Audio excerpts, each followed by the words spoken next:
Ya, halo semuanya dan kembali lagi di EduClass dan pada kesempatan kali ini kita akan membahas tentang turunan aljabar ya. Kita akan mempelajari bagaimana itu turunan, bagaimana definisinya, bagaimana sifat-sifatnya dan juga bagaimana aplikasinya dari turunan. Tapi yang dibahas di sini hanya turunan aljabar, turunan trigonometri tidak masuk ke dalam pembahasan kali ini ya. Oke, pertama kita akan membahas mengenai definisi dan sifat ya. Jadi definisi turunan gitu ya.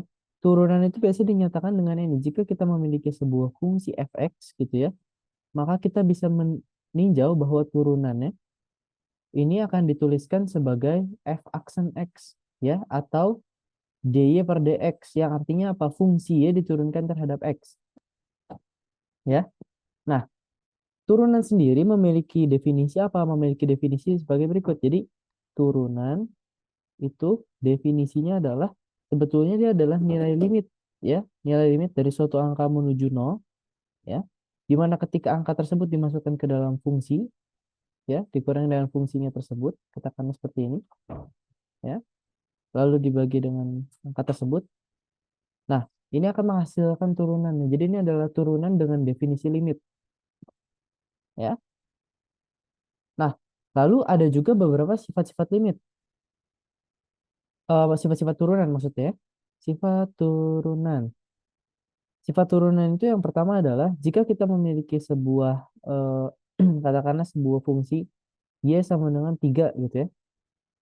Jadi ini adalah sebuah konstanta, maka kita tahu bahwa turunannya akan sama dengan nol ya, dengan syarat ini adalah konstan ya, konstanta gitu. Yang kedua, kita tahu bahwa ketika kita memiliki y sama dengan 7x ya, maka turunannya akan menjadi apa? Turunannya akan menjadi ya udah berarti cara menurunkan itu kan selalu gini ya. Jadi cara penurunan itu selalu apa?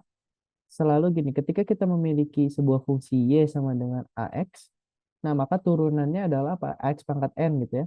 Turunannya adalah y sama dengan a, jadi koefisien tetap ditulis ulang, dikalikan dengan n, x pangkat n min 1 gitu.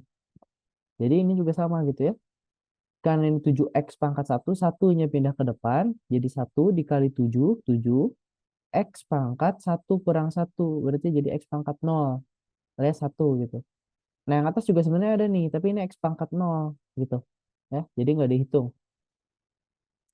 Gitu. Yang ketiga, ini ketika misalkan kita punya sebuah fungsi, ya, Y sama dengan katakanlah UX gitu ya, plus minus VX. Nah, ini kita bisa jabarkan bahwa turunannya dapat kita tinjau secara terpisah. Jadi yang kiri kita turunin, lalu fungsi kanan kita turunin juga. Jadi secara terpisah kita ngerjainnya. Oke. Lalu yang keempat, ini ada fungsi bagaimana kalau kita bertemu perkalian. Nah, kalau perkalian berbeda dengan yang tadi tidak boleh U aksen dikalikan V aksen. Tapi yang harus dilakukan adalah ini akan menjadi apa? Y aksennya akan menjadi U aksen V ditambah U V aksen. Gitu. Jadi kita cari turunan dari U dikalikan V ditambah kita tuliskan lagi U dikalikan dengan turunan V-nya. Sedangkan yang kelima, ini adalah apa? Y ya akan sama dengan kalau misalkan kita tinjau tiga suku, misalkan U dikali V dikali W, maka akan berlaku hal yang sama. Y aksen sama dengan U aksen VW ditambah U V aksen W ditambah U V W aksen gitu. Ya. Lalu yang terakhir, ini ada sifatnya apa? Ada sifatnya gini. Jadi kalau misalkan kita bertemu pembagian sekarang, Y sama dengan U per V, maka ini berlaku Y aksen sama dengan U aksen V min U V aksen per P kuadrat gitu. Nah, sedikit tambahan, kalau misalkan nanti ketemunya kayak gini, Y sama dengan sebuah fungsi ya yang dipangkatkan sekian, maka ini turunannya akan jadi gimana? Cara menurunkannya adalah pangkat turun gitu ya. Pangkatnya turun dikalikan dengan fungsinya ya, pangkat n min 1 ya, dikalikan dengan turunan dalam fungsinya gitu ya. Itu adalah definisi dan sifat daripada logaritma. Nah, ini contohnya gimana?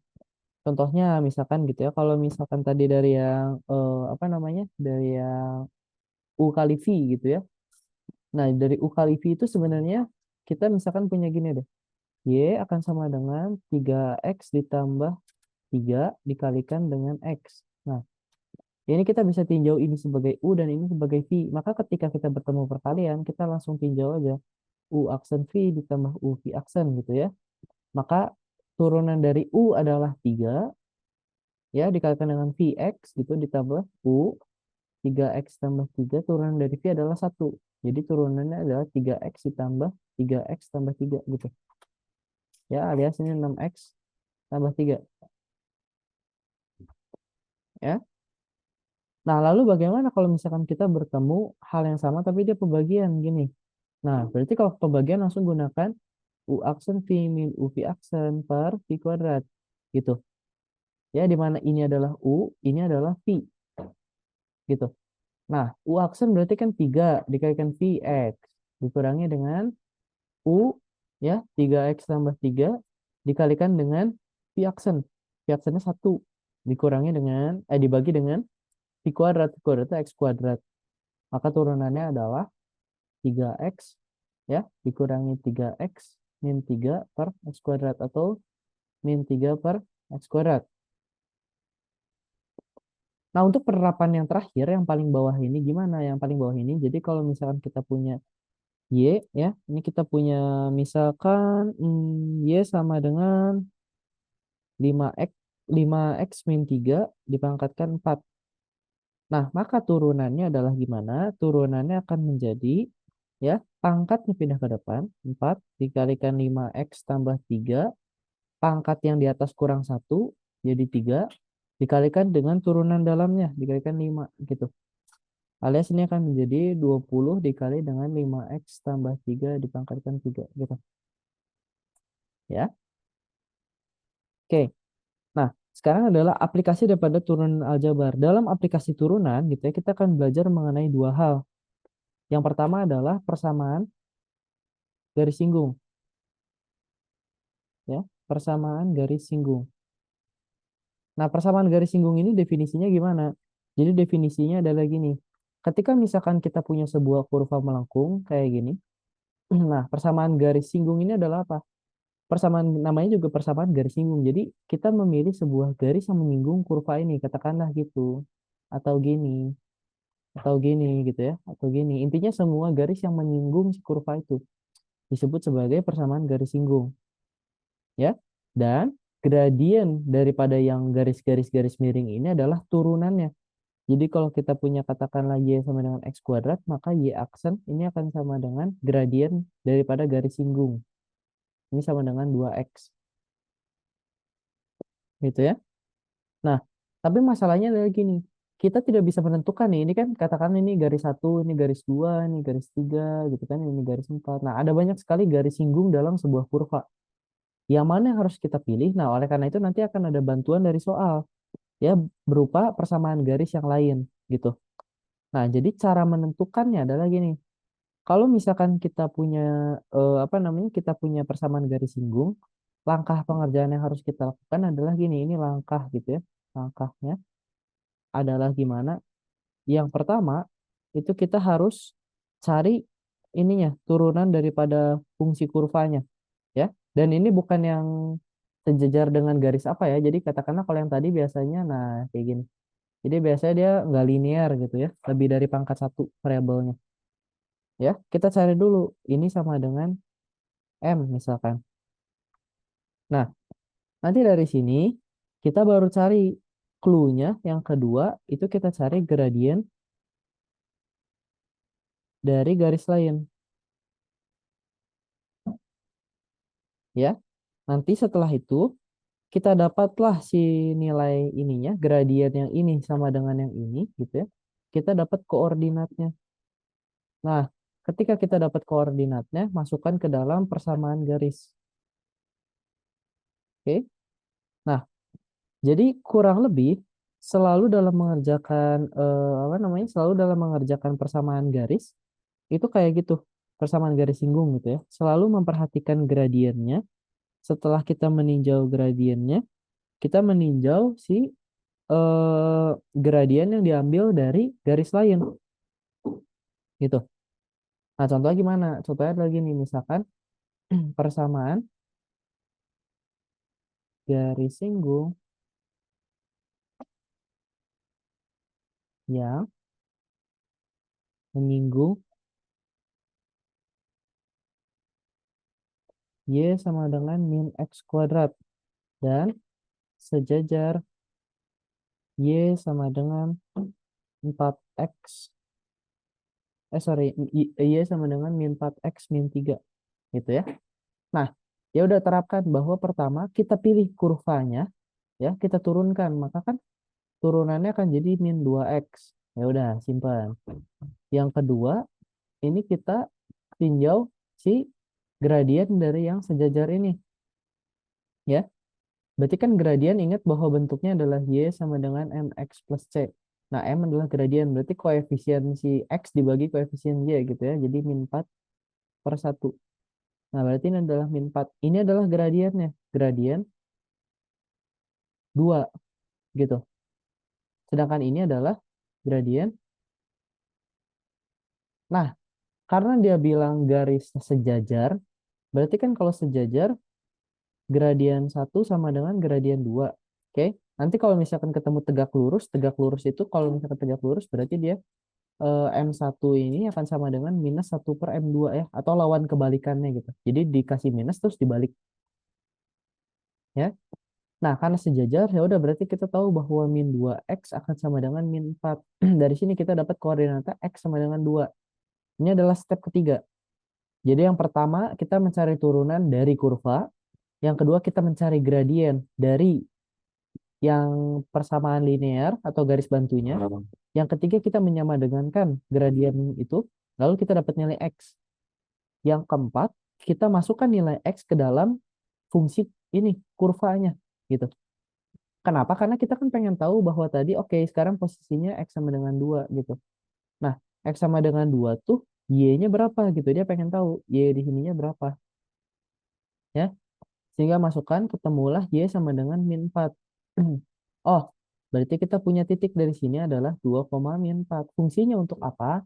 Dimasukkan ke persamaan garis. Y min Y1 sama dengan M X min X1 gitu.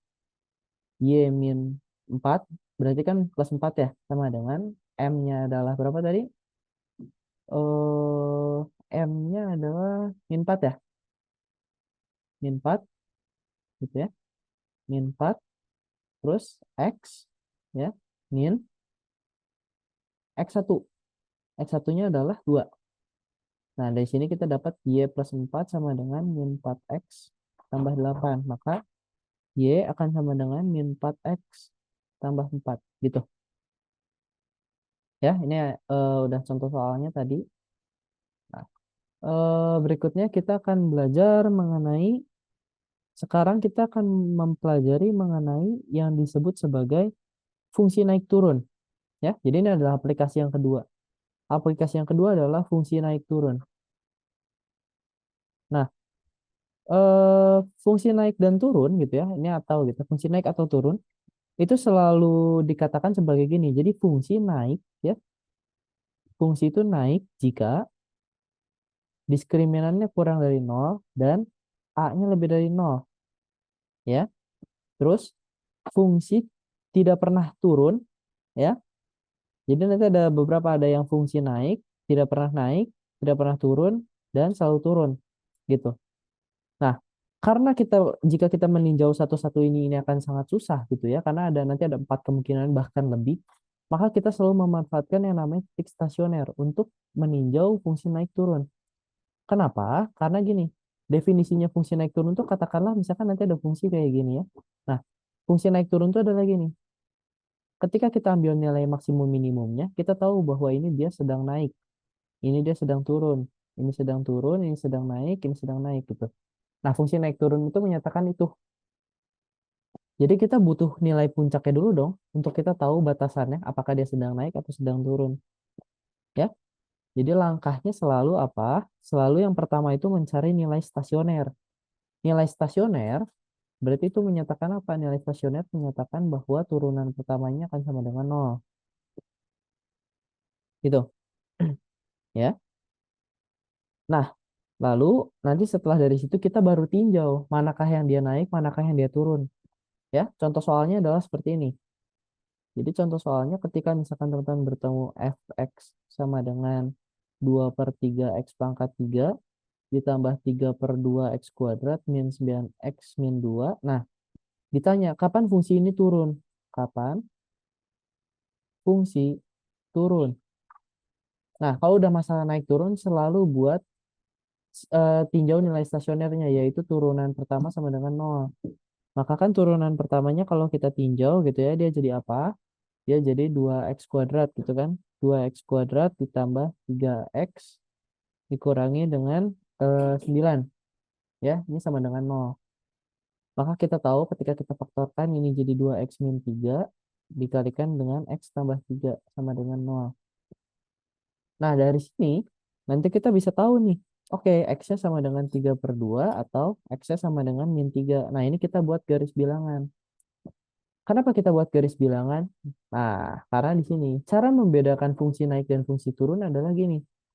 Fungsi naik ya, berarti kita pilih turunannya itu lebih dari 0. Sedangkan fungsi turun, kita pilih turunannya kurang dari 0. Jadi sekarang kita meninjau karena kita punya batas maksimumnya gitu ya, maksimum minimum. Kita tuliskan di sini ini min 3 gitu ya, ini 3 per 2. Nah, kita tulis uji daerah kan ya ke sini. Ketika misalkan kita pilih 0, maka di tengah minus, di sini positif, positif. Nah, tapi karena kita maunya ditanyanya fungsi turun, maka kita pilih yang negatif. Maka dia akan turun saat ini, turun saat min 3 gitu ya, x 3 per 2 gitu. Nah, nanti gitu ya, ada juga yang namanya ini, kecekungan.